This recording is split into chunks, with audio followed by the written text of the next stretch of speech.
the Speeding Bulletin. My name is Steve Younis from supermanhomepage.com.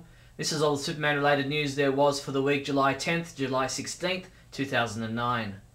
In movie news, Variety reports that the Gotham Group has optioned screen rights to the book Secret Identity: The Fetish Art of Superman's co-creator Joe Shuster.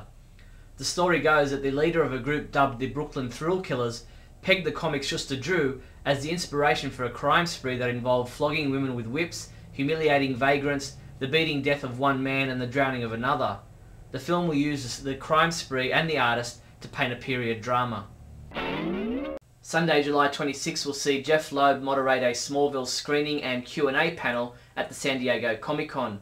Showrunners Kelly Souders and Brian Peterson join cast members Allison Mack, Erica Durance, Cassidy Freeman, Justin Hartley and new series star Kalen Blue to talk about the year ahead, answer fan questions and give an exclusive sneak peek at clips from Season 9.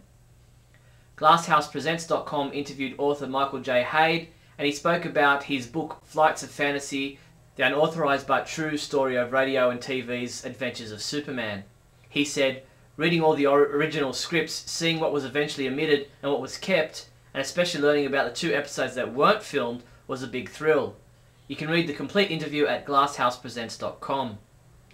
Superman homepage reviewer James Lance begins his run reviewing episodes of the 1950s Adventures of Superman TV series starring George Reeves. Come by the site now to read his review of Superman on Earth, featuring Superman's origin story. The complete 4-day schedule for the San Diego Comic-Con is now online. There are numerous DC Comics and Superman related panels taking place. The Superman homepage will have 2 reporters in attendance, so keep an eye out for our reports across July 23rd to July 26th. The second of 12 Superman comic strips from the weekly Wednesday Comics publication from DC Comics is now available to read online at USA Today's website. Every week usatoday.com will feature a new episode of the Superman serial running in Wednesday Comics, a weekly collection of 15 newspaper-sized comic strips from DC Comics. ComicBookResources.com posted an interview with writer Jimmy Palmiotti to talk to him about his Supergirl comic strip in DC's weekly Wednesday Comics project.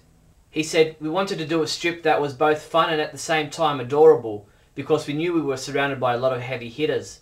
I think a lot of people are really going to fall in love with it." The 10th episode of the From Crisis to Crisis podcast is now online. This week Michael and Jeffrey look at Superman number 8 and Action Comics number 591, which were part of a crossover that began in Legion of Superheroes number 37 and ended in Legion of Superheroes number 38. Superman comic books we reviewed this week included Superman World of New Krypton number 5, which was reviewed by Ralph Silver, who said, "This series continues to meet or exceed my very high expectations every month," and he gave it a 5 out of 5 rating. Wednesday Comics number 1 was reviewed by Barry Fryman, who enjoyed the first issue, saying, "Off to a good start." While James Lance looked back to February 1997 and reviewed Superman Adventures number 4, which he rated a 5 out of 5, saying, "Best issue of Superman Adventures so far." Superman comics and other items shipping this week from July 15th include Action Comics number 879, Super Friends number 17, Superman Batman number 62, Wednesday Comics number 2, back issue number 35 features a Luthor Brainiac article by our own Neal Bailey, Super Friends Calling All Super Friends trade paperback, Superman and the Legion of Superheroes trade paperback, and Heroes of the DC Universe Darkseid bust. In other news, Jamie Kelly and Rhonda Marston posted the remainder of their video reports from the 2009 Superman celebration. These video reports are above and beyond anything else you'll see elsewhere regarding the 2009 celebration. The care, attention to detail and obvious love and dedication Jamie and Rhonda put into these videos is a testament to them both. In light of the recent court ruling in the ongoing legal battle between Jerry Siegel's family and DC Comics, fans were asking a myriad of different questions and speculating what it all means. I contacted Jeff Trexler, Wilson Professor of Social Entrepreneurship at Pace University, and posed a series of those questions based on the ones that fans were asking in the comments sections of the Superman homepage news page. It's a lengthy but very interesting read. Most fans are making the same error I made, and that is assuming that what is at stake here is the complete rights to the character of Superman. In fact, what is being fought over is the rights to the content of Action Comics number 1. What this will mean and how much of the mythos is encased within that comic book is anyone's guess at this point in time. Stay tuned. David Cox attended the 2009 Screaming Tiki Supercon in Cleveland this past weekend and filed a report on the convention, the Siegel House restoration unveiling, and much more. Speaking of which, Laura Siegel-Larson, Jerry Siegel's daughter, personally contacted the Superman homepage with the following details of the ribbon-cutting ceremony at 10622 Kimberley Avenue. She said, "My mum, sons and I just returned from the ribbon-cutting at my dad's house, the panel and other festivities in Cleveland. What an action-packed, heartwarming weekend. It was a dream come true. I just wish my dad could have been there to experience the outpouring of love from so many wonderful people." You can watch a complete unedited video of the ribbon-cutting ceremony at meeksmixedmedia.com.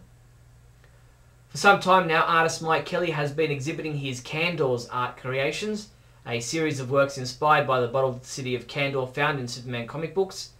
The exhibition was originally shown at the Jablonka Gallery in Berlin in 2007.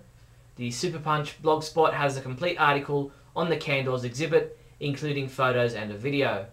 Candors is currently on display during the opening of the Punta della Dagona in Venice, Italy. Superman homepage reviewer James Lance continues reviewing story arcs from the Superman radio series. Check out his review of The Ghost of Billy Baker, the first episode from 1950, in which Clark and Lois investigate what appears to be a haunted coal mine. Before I go, SupermanSuperstore.com is offering a 10% discount on orders placed this week between July 17th and July 23rd. All you need to do is use this week's code word as your coupon code to take advantage of this great offer. And this week's code is FLYING. That's all the Superman related news there was for the week July 10th to July 16th.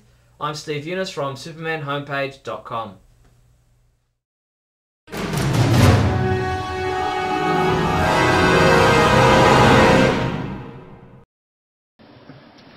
So, Brandon Routh is definitely not, definitely yes, definitely not, definitely yes, Superman again.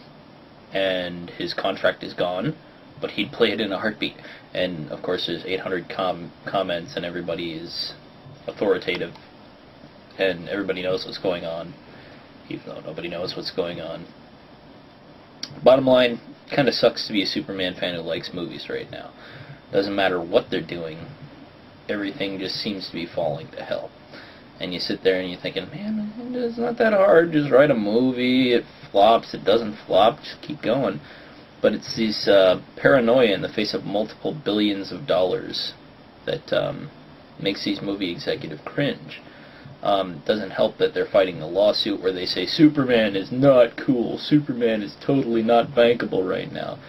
And yet they just made a movie that made a lot of money, whether you liked it or didn't, you know, and people are like, oh, it's not a lot of money by Hollywood standards.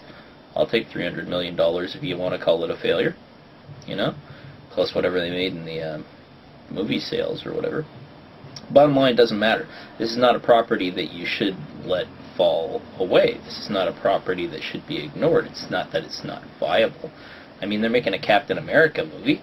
Captain America is basically similar to the Superman archetype: truth, justice, the American way, nearly invincible, fights for patriotic ideals and good causes, and it's basically this fear of anything other than the Marvel we don't want to be a hero kind of genre. Like Iron Man succeeds greatly because he's kind of a bad person, and I almost said he's a bad person, you know what I mean? But like, he's kind of an insolent hero, and then you get something like, you know, Transformers, where you got robots peeing all over each other, and it's a big success. It makes me wonder why people don't necessarily like the idea of Superman. It's just multiple flavors of the same idea. I wish they would get on it, because it sucks waiting. Bailey Planet is sponsored by Gibbo.